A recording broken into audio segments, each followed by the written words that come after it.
जी हाँ, तो अभी बार भोजपुरी के सबसे सुंदर अदाकारा मिस अक्षरा सिंह जी के नया सबसे सुपरहिट ब्लॉकबस्टर छठ गीत से जुड़ल बड़ी रिपोर्ट लेके आइल बनी, जो कि आप सब न्यू लुक देख सकते। जी हाँ, छठ के बरतिया गीत के बोलबा। जी हाँ, छठ के बरतिया गीत के बोलबा और गीतकार संगीतकार के बात कर फिर पुराना म्यूजिक में आ रहल बा, आ गई। जी हाँ, आ रहल बा ना, ई गाना आ गई बा, जो कि आवते आवते फिर भोजपुरी में नया रूप देखे के मिले, वो भी अक्षरा के स्वर में। जी हाँ, तो कहले गीत संगीत मनोज मतलबी और अविनाश झा घुंगरू जी के बाटे और स्वर सिर्फ अक्षरा के बाटे। जी हाँ, स्वर सिर्फ अक्षरा सिंह के बा।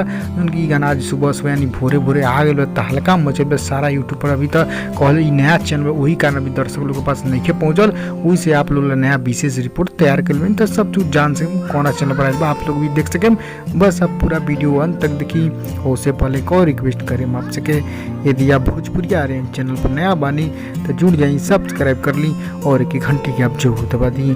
जी हाँ, तो चलिए अब दर्शक फैंस लोग को पता नया हम तरो ताज़ा रिपोर्ट बड़ी खबर, उनकी अक्षर से अभी लगातार वीडियो सॉन्ग की शूटिंग करते हैं छठ गीत के ही और नया प्रोजेक्ट की तैयारी में बड़ी। अभी कहल तो ऑडियो गीत। जी हाँ, छठ गीत के ऑडियो गीत या छठ के बरते। जी हाँ, छठ के बरते गाना के बोलबा।